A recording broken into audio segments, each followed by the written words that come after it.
The Oval Office is in chaos. Trump slams a red folder on the desk and shouts, "They have to give us magnets or we hit them with 200% tariffs." But the magnets aren't ordinary. They're the rare earth lifeline for U.S. fighter jets, electric cars, and missiles. And Beijing, it controls nearly 90% of global supply. Within hours, China strikes back, strengthening its currency, cornering U.S. assets, and leaving Wall Street's trillion-dollar bubble exposed. The question isn't whether a trade war is coming.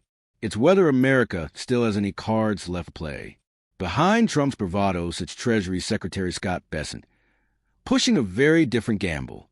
In his mind, the U.S. bond market can be rescued not with factories or exports, but with digital tokens. Stable coins, he argues, will become a new artery of demand for U.S. treasuries. This groundbreaking technology will buttress the dollar's status as a global reserve currency, Bessent said in July, framing stablecoins as saviors of the bond market. Goldman Sachs went further, predicting a $1 trillion stablecoin boom, citing Visa's estimate of $240 trillion in annual payment flows.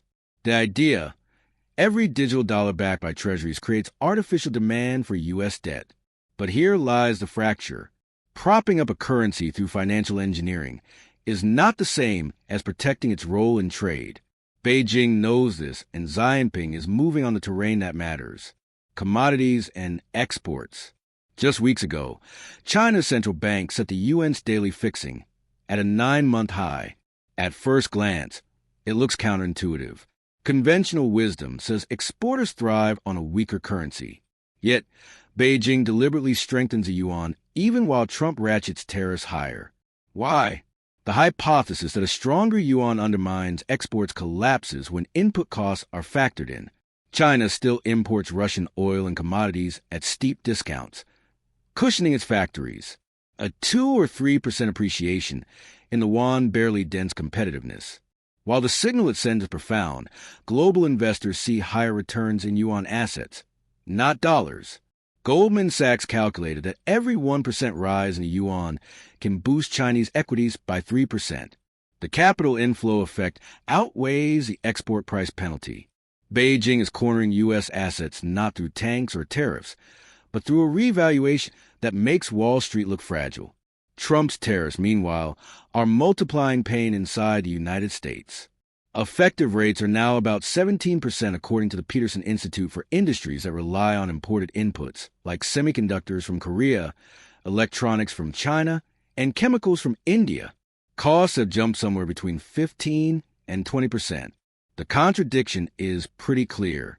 Tariffs were supposed to revive us manufacturing, yet they actually magnify costs when paired with falling dollar. The dollar slide at nearly 10% this year, Bloomberg reports, has already erased gains for foreign investors in U.S. equities. An S&P rally of 9% just disappears once you adjust for currency losses. This is a so-called double whammy. Economists warned about protectionism raises costs while currency weakness deters capital inflows. China, by contrast, strengthens its own currency to attract money. In U.S. margin debt, that's the borrowed cash fueling Wall Street speculation, just crossed $1 trillion in July. According to FINRA, a market driven by leverage looks resilient only on the way up. The moment capital starts to exit, debt turns from fuel into fire. Beijing understands this fragility. By holding the yuan firm, it doesn't even need to sell a single U.S. treasury to spook investors. Money flees naturally, chasing higher yields and stronger currency protection in Shanghai instead of New York. Trump insists America still holds a trump card. Boeing. 200 of their planes were unable to fly because we were not giving them Boeing parts. He told reporters after meeting South Korea's president.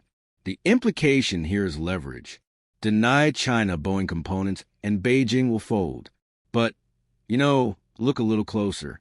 Airbus, headquartered in Europe, is already negotiating massive new contracts with Chinese carriers. Comac, China's state-backed aircraft maker, is rolling out its C919 jet with deliveries already underway. Denying parts in the short run simply speeds up Beijing's shift toward Airbus and domestic alternatives. What Trump frames as leverage may actually be a catalyst for the erosion of Boeing's duopoly. Trump's tariff threats and aviation bluster are meant to show dominance, yet they highlight dependency. Rare earths and magnets flow only one way from China outward. Airplane parts, by contrast, have substitutes. In negotiation theory, the side that can walk away holds power. Beijing can withhold magnets without undermining its economy. Washington, on the other hand, cannot halt rare earth imports without crippling its supply chains. The imbalance is structural. Now, the new question emerges. If Beijing can squeeze rare earths, strengthen its currency, and pull capital inflows all at once, where does U.S. leverage actually lie?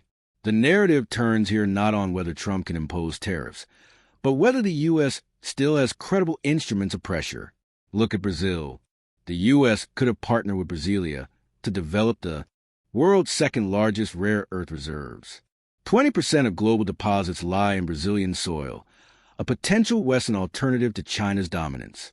Instead, Washington imposed tariffs of up to 50% on Brazilian exports. Investment dried up, and the mines never scaled. By undermining its own allies, the U.S. blocked the exits while Beijing tightened the noose. Today, Reuters reports that China controls over 60% of global rare earth resources and 90% of refining capacity. Brazil could have been the counterweight. Instead, it is China's refining industry that benefits. Meanwhile, Besant doubles down on a stable coin pitch. The Genius Act passed in July aligns state and federal frameworks for crypto tokens backed by treasuries. Circle's USDC, the largest dollar-backed stablecoin, is projected by Goldman Sachs to grow 40% annually through 2027, adding $77 billion in market cap. But critics point out the flaw. Stablecoins recycle existing dollar demand. They don't create new trade flows. It mostly redistributes money rather than increasing the net demand for debt. One Financial Times analysis noted, Beijing's bet on strengthening the yuan, by contrast, alters trade flows and investment behavior globally. Washington is playing with digital plumbing. China is adjusting the price of money itself. U.S. interest payments on the national debt have surged to $1, $2 trillion annually, according to the Congressional Budget Office. That figure alone now exceeds what Washington spends on defense. Financing costs are not abstract. They compete directly with industrial policy and defense budgets. Besant's hope that crypto demand props up Treasury auctions looks increasingly like a Band-Aid on a hemorrhage. The paradox is stark. The more Washington leans on financial engineering, the more Beijing leverages physical commodities and trade realities. Back in Beijing, Xi's calculus is not without risks. A stronger yuan raises domestic pressure, especially on small exporters with thin margins. Yet, the timing aligns with global disillusionment toward the dollar. In June, U.S. allies, including Japan and India, reduced Treasury holdings. Bloomberg data shows part of a broader diversification into gold and alternative currencies.